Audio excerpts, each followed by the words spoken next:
Pagkatapos may hatid na mag-asawang Arturo at Renita ang kanilang dalawang anak na si Chloe at si Lynn sa paaralan. Nagtungo na sila sa palengke para magtinda ng karne ng baka na pag-aari ng isa sa pinakamayaman na negosyante na si Benedicto. Bagong pwesto niya iyon sa palengke at maswerte silang mag-asawa dahil silang dalawa ang naatasan na magtinda roon. Sana madami tayong benta ngayon, Arturo, para matuwa naman si Don Ben sa atin. May ngiti sa labi na sabi ni Renita. Oo naman, pagtiwala ka lang. Matuma lang siguro kahapon kaya kaunti lang ang napagbentahan natin. Tugon naman ni Arturo. Hindi kasi araw-araw ay mabenta. May araw din na matumal, pero kahapon talaga ay sobrang tumal. Nagalit pa nga si Don Benedicto dahil maliit ang tubo, pero hinayaan na lang nila dahil natural lang naman sa boss ang magalit. At ngayon ay babawi sila. Kapag may dumadaan, tinatawag nila para bumili ng karne ng baka. 12:00 na, pero kakaunti pa lang ang benta nila. Nalungkot si Renita dahil doon. Inakbayan siya ni Arturo dahil nakita ng Ginoo ang asawa na nakasimangot. Huwag kang mawala ng pag-asa, Renita. Mayroon pa mamaya. Tiyak na may bibili mamaya.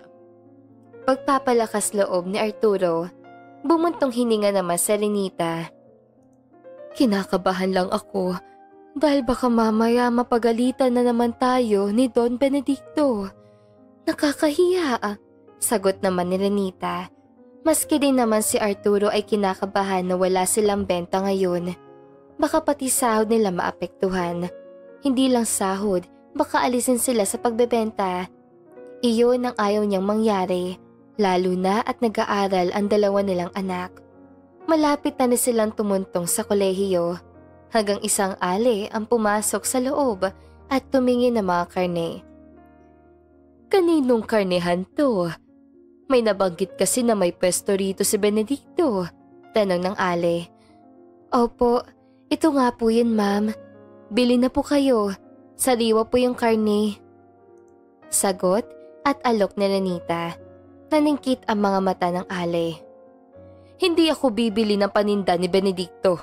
Aba mandaraya yun sa pagbebenta ng palay. Marami ang naiinis doon. Naiinis na sabi ng ale. Bili na po kayo, ma'am, at na makabenta na po kami. Kailangan kasi namin para maibigay sa kanya. Baka kasi paalisin kami. Pakiusap ni Renita. Hinawakan ni Arturo ang kamay ng asawa. Huwag ka na makiusap. Kung ayaw niyang bumili, hayaan mo na. Hindi natin mapipilit ang ayaw, bulong ni Arturo. Pasensya na kayo, pero hindi ako bibili. Mas maganda na mag-abroad na lang ang isa sa inyo.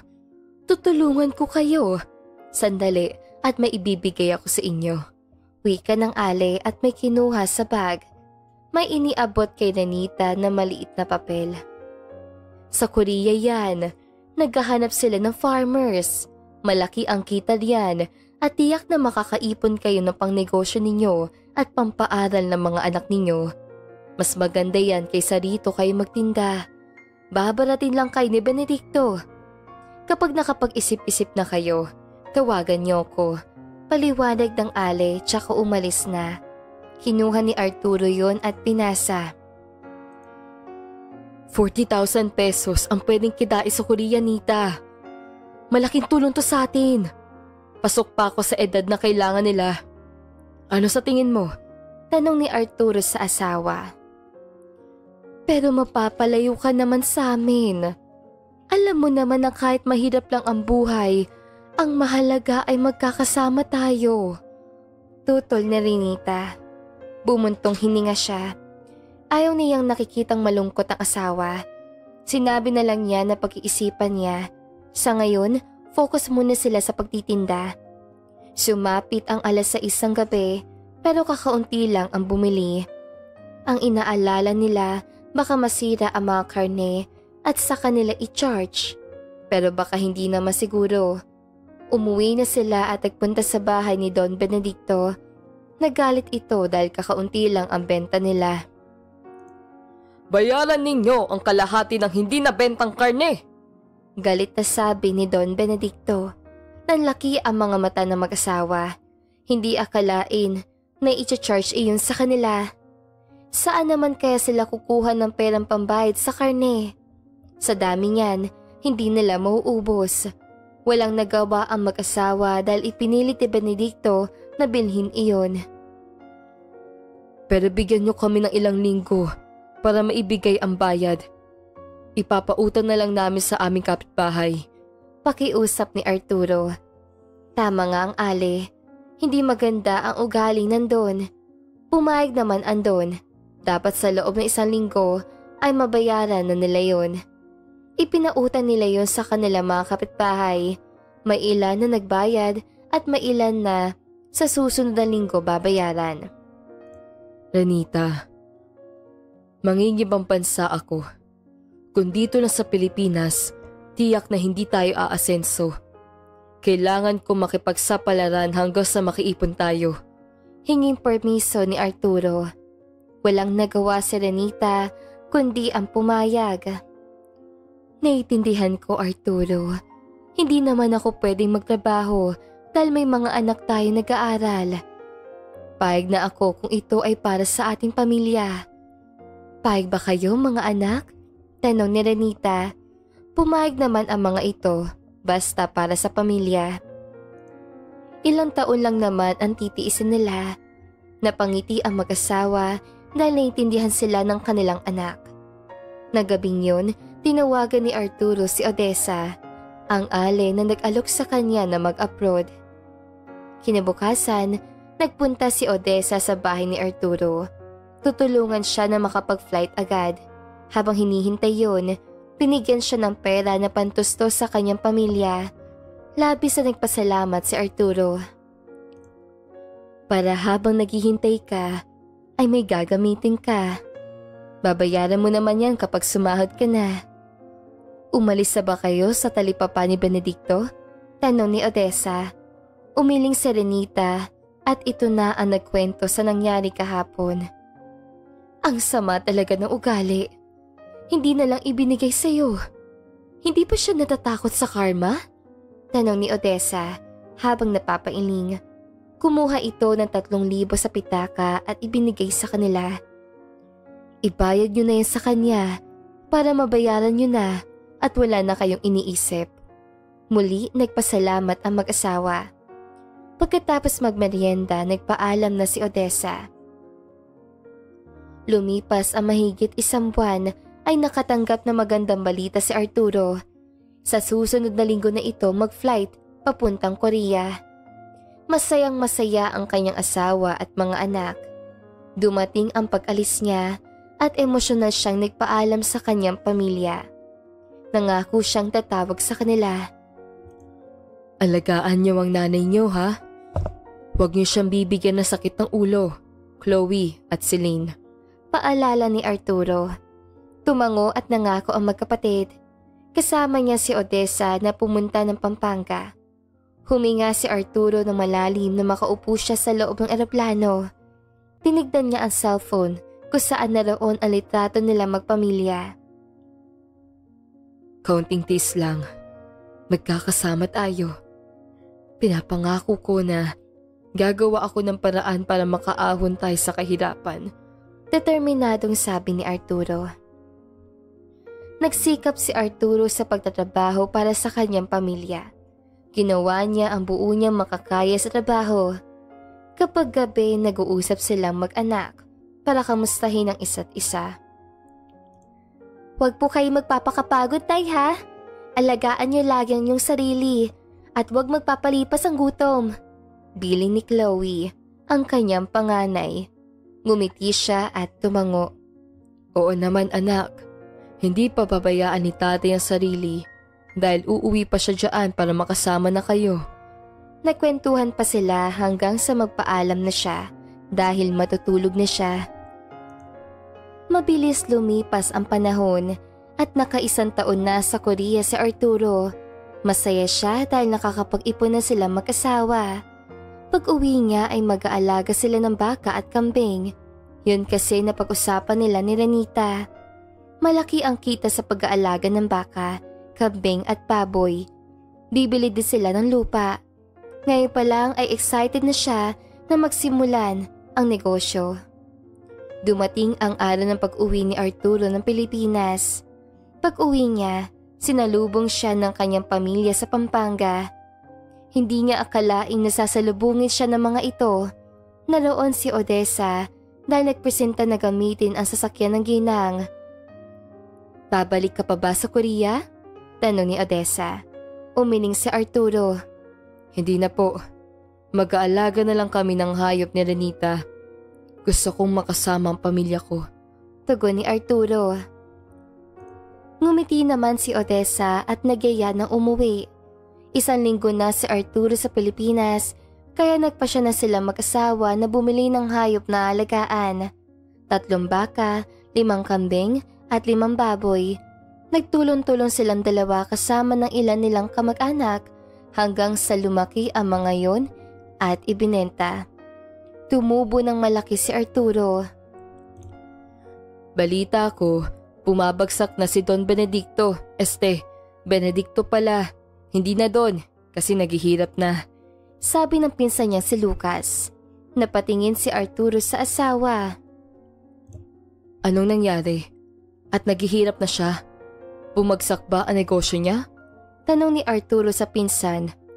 "Nalulong sa sugal at wala ng kliyente dahil naloloko ng kapwa. Kaya ibinenta na niya ang kanyang maluwang na bukid para pambayad utang." Pagkakwento ni Lucas. Nakaramdam ng awa si Arturo sa matanda. Karma na rin yun dahil sa ginawa nito sa kanya at sa iba. Lumipas ang mga buwan at mas lalong dumami pa ang hayop na inaalagaan ni Arturo at Renita. Bumili na rin sila ng mas maluwang na lupa para sa mga hayop. Dumami na rin ang mga kamag-anak nilang natutulungan. Araw yun ng sahuran ay nagdagdag siya ng tig-1,000 sa mga trabahador niya. "Maraming salamat sa dagdag sahod, bossing," sabi ni Lucas. Natawa si Arturo. Wag mo na ako tawagin na bossing para hindi naman tayo magkamag-anak," biro niya. Natawa lang ito at umalis na. Matapos magpasahod, lumapit sa kanya si Renita at niyakap siya mula sa likuran. Hinalikan niya sa kamay ang asawa. "Masaya ako dahil nakakatulong tayo. May balak akong magpatayo ng talipapa. May binebentang lote sa tabi ng eskwelahan. Gusto kong bilhin yon. Tiyak na maraming bibili doon. Ano sa tingin mo?" tanong ni Arturo sa asawa. Napaisip naman si Renita. "Mukhang magandang ideya nga yan. Ako ang magmamanage noon, kasama ko si Isang," sampit niya. Si Isang ang bunso nitong kapatid. Tumango naman si Arturo. "Hindi ko akalain na magiging successful ang negosyo natin, Nita. Salamat sa Diyos. Kayo rin ang naging inspirasyon ko para magsikap. Dahil mabuti kang tao, kaya ibinigay yan sa'yo ng nasa itaas. Tiyak na mas marami ka pang matutulungan kapag nagsimula na tayo sa talipapa." Nakangiting sabi naman ni Renita. Masaya rin si Arturo dahil hindi na sila salat sa pang-araw-araw nilang pangailangan. Naibibigay na rin nila ang gusto ng kanilang mga anak. Kahit nga gusto nilang pag-aralin ang magkapatid sa isang pribadong paaralan, mas pinili ng mga ito na sa pampubliko graduate dahil naroon ang mga kaibigan nila. Binili na ng mag-asawa ang lupa na nasa tabi ng paaralan malapit sa bayaran. Nagsimula na sila magpatayo ng talipapa. Ilang buwan ang lumipas ay patapos na ang construction noon. Hindi maiwasan na mapangiti ni Arturo habang minamasdan yun. "Ito na yung bunga ng mga pinaghirapan natin, Arturo. Masaya ako dahil hindi napunta sa wala ang pinaghirapan mo sa ibang bansa." Inakbayan ni Arturo ang asawa at hinalikan sa ulo. "Kayo ang naging inspirasyon ko. Kaya ko ito nagawa. Kaya mas pagbubutihin pa natin ang pagpapalago ng ating negosyo para mas makatulong pa tayo sa mga kababayan natin na walang trabaho." Napatingin si Arturo na may namumukaan na naglalakad patungo sa direksyon nila.